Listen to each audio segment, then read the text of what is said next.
Bloomberg Audio Studios. Podcasts, radio, news. This weekend, thousands of out-of-towners are descending on Omaha, Nebraska for what some have called the Woodstock for capitalists, Berkshire Hathaway's annual shareholder meeting. This year's agenda includes an Invest in Yourself 5K fun run, an exclusive shareholder shopping night with designer brands, and Q&As with the man who brought them all together, Berkshire Hathaway CEO Warren Buffett. In this city of less than 500,000 people, Buffett is a notable presence. He still lives here. You can still see him around town. That's Jane Kleeb. She's chair of the Nebraska State Democratic Party, and she's got her eyes on Buffett and his influence in the 2024 elections. He's donated to Democratic presidential candidates in the past, but so far this year, he's taken a backseat in a crucial year for the party. He's just not one of those donors like you see in some of the other states that are kind of an anchor donor for political work. All of this excitement around Omaha, around Nebraska, around Buffett is coming at a time when Buffett's district could be a deciding one in the race between Joe Biden and Donald Trump. 270 electoral college votes. It's hard to think of one really mattering all that much, but there's a very real scenario where this comes down to a pretty thin election. Bloomberg White House reporter Josh Wingrove spent time reporting in Nebraska. He told me that a weird quirk in the electoral college system has got a lot of eyes on Nebraska's largest city this year. There's a scenario where he's going to need this Omaha vote if he wants to stay president. Today on the show, we zoom in on Omaha, the Midwestern city that could have an outsized impact on the 2024 race. I talked to Jane and Josh about what Omaha can show us about the trends playing out across the country, the will he, won't he of Warren Buffett backing a 2024 candidate, and what's at stake for Biden in winning Omaha's single electoral college vote. From Bloomberg's Washington Bureau, this is the Big Take DC podcast. I'm Saleha Mohsin.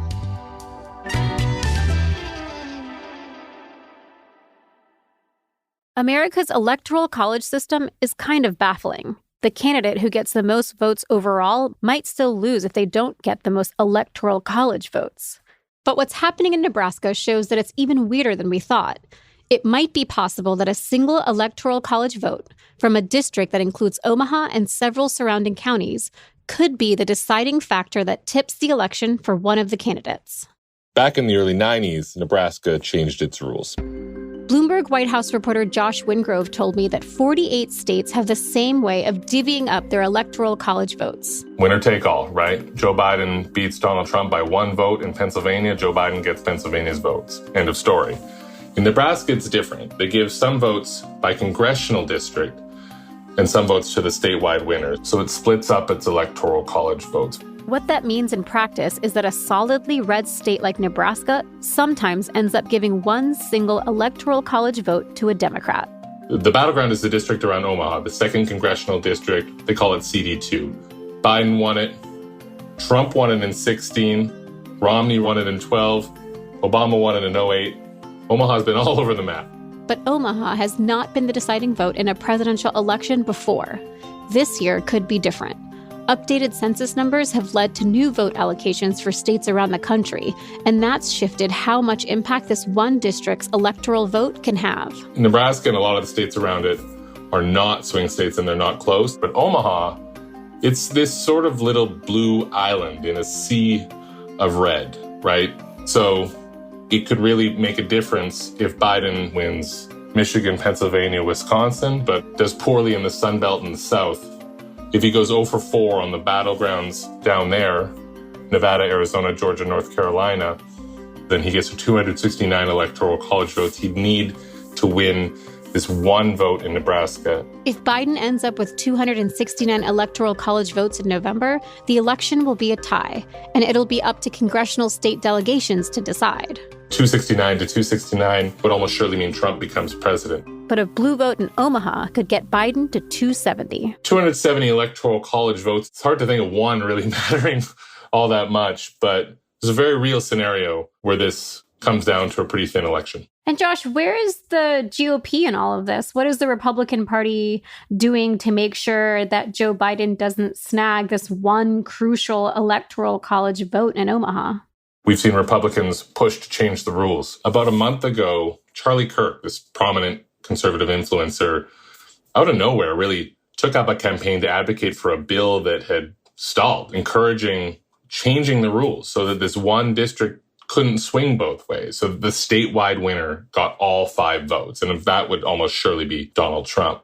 Here's Kirk on his podcast, The Charlie Kirk Show, firing up listeners to support the bill. Nebraska, why have you not fixed this? We need a grassroots movement to get this completed. And it went national so quick. Trump seized onto it. The Republicans signed onto it.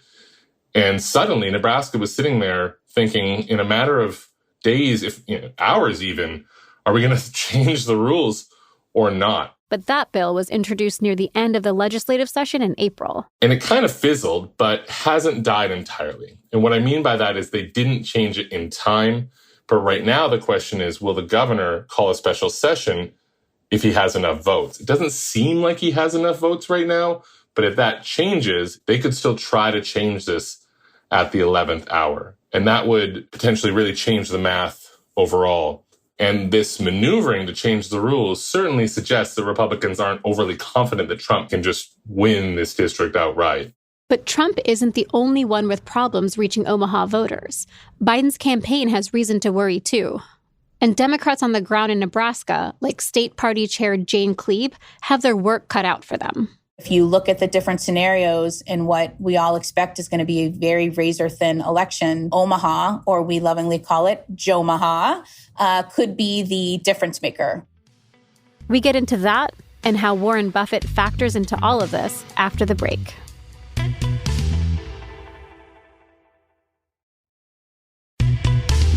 The 2nd Congressional District is really a snapshot of America. Jane Kleeb, chair of the Nebraska Democratic Party, spends her days talking to voters, trying to understand just what makes them tick and how the Democratic Party can best reach them. At the federal level, Omaha is the one place in the state where her party has a real shot at influencing presidential elections. You have a pretty equal distribution of Republicans and Democrats and independents. You have suburban, urban, and rural in this district. I think when people think of Nebraska, they think maybe corn, football, and cattle. And we have a lot of that. We're very proud of all 3 of those. But we're also a really growing diverse state. A lot of Latino families call Nebraska their home. Biden has struggled with Latino voters in nationwide polls. Jane says state Democrats are making outreach a priority.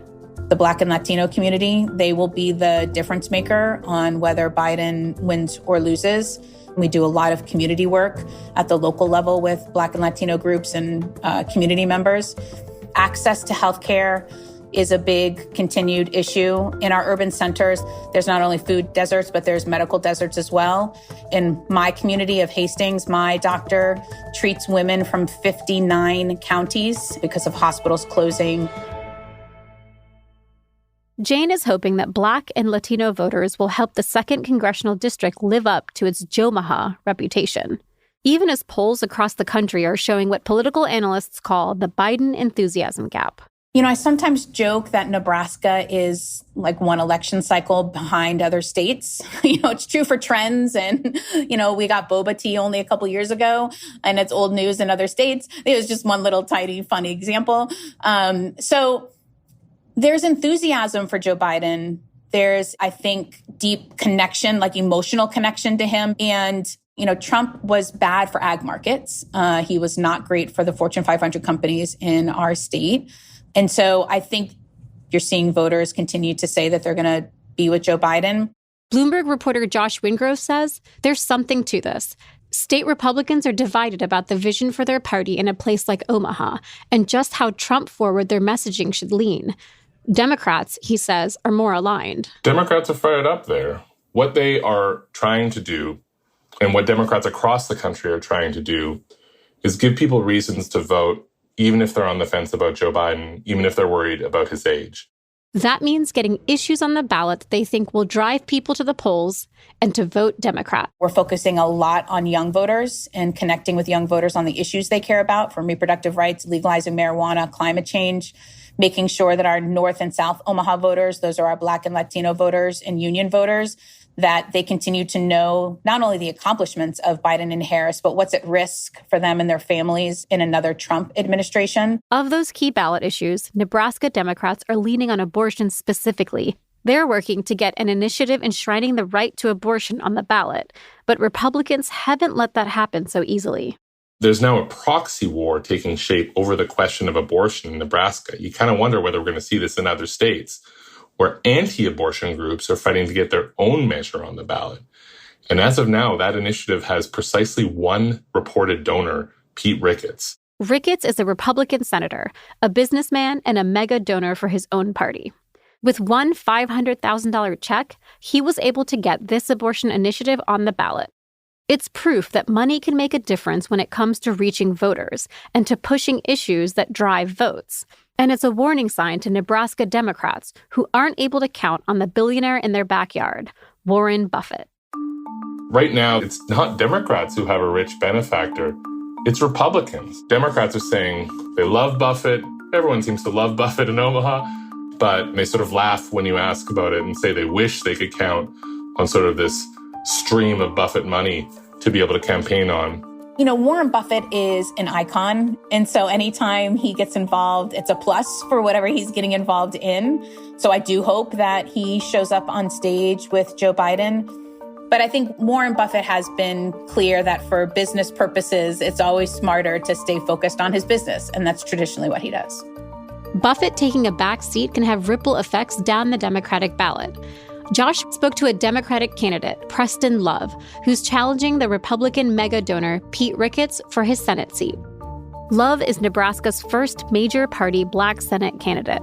He believes his campaign could bring more Black voters to the polls, who might just cast their votes for other down-ballot Democrats and for Biden. But he warned Josh, that won't happen without more money. He has not gotten funded by the National Democratic Senate campaign, and that Buffett's people also turned him down. And he's saying he doesn't have enough cash, and that if he doesn't get more cash, there's a risk that Black voter turnout in North Omaha will be lower and that it'll hurt both Biden and the House district race. Reaching Democrats on the ground and getting them to the polls for down-ballot races, that could be an important strategy for Biden. Overcoming his enthusiasm gap comes down to mobilization. Involvement of major donors like Buffett isn't everything. Even with his endorsement, Obama lost Omaha in 2012. And without it, Biden won Omaha in 2020. But Buffett's support can still go far. Back in 2016, he got involved in a big way. He gave $25,000 to a PAC affiliated with Hillary Clinton, but he also did a big event with Hillary Clinton, like a rally, and spoke. That's Buffett chanting at a Clinton rally in Omaha in the summer of 2016. And at the time, everyone was talking about Trump's taxes. Buffett seemed pretty disgusted with Trump and dared him, challenged him to release his taxes. I would be delighted to meet him any place, anytime between now and election. I'll bring my tax return. He could bring his tax return. Of course, that didn't happen, but Buffett was really in the fray. Ultimately, Clinton won one of the counties in Nebraska's 2nd congressional district. But it wasn't enough to deliver its electoral vote. In the next election cycle, Buffett did not endorse Biden, though it didn't seem to hurt him. And so far, Buffett has stayed mum on this year's race. Buffett has kind of been winding down since Trump won his first election. Part of that is that he has said that he thinks we're simply in too polarized a time. And he's talked about a concern of backlash, that if he takes a position one way or another, not necessarily that it would hurt him, but it would hurt Berkshire Hathaway. It would hurt the shareholders of his company and even the employees if they had to lay people off if they were the subject of some sort of boycott campaign. In a statement to Bloomberg News, Buffett said that either Biden or Trump could win his district. And the Biden campaign is declining comment. They don't want to really engage in it, and I can see why. I mean, there's just no indication that Buffett feels the same way about Biden as he did about Clinton. What we do know is two things. Warren Buffett donating is a signal to people one way or the other. It's also true that these ballot initiative campaigns generally need money. If Buffett decided to engage in that, he could have a pretty big impact. Buffett is in his 90s. It's possible he's hung up his political spending cap.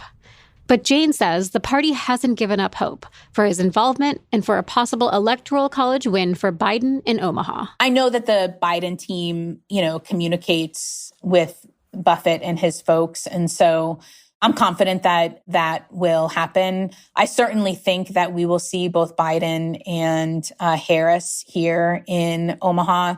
The second gentleman has come now several times to campaign here. And I think now we're anxious about when we will see Biden and Harris. And I can only imagine that when that happens, you will also see the Oracle himself, Warren Buffett, with them on stage as well. Thanks for listening to the Big Take DC podcast from Bloomberg News. I'm Saleha Mohsin. This episode was produced by Julia Press. It was mixed by Veronica Rodriguez and fact-checked by Thomas Liu. It was edited by Aaron Edwards and Sarah Halzak. Naomi Shaven is our senior producer. Wendy Benjaminson and Elizabeth Ponso provide editorial direction. Nicole Beamsterboer is our executive producer. Sage Bauman is Bloomberg's head of podcasts. Please subscribe and review the Big Take DC wherever you listen to podcasts. It helps new listeners find the show. Thanks for listening. We'll be back next week.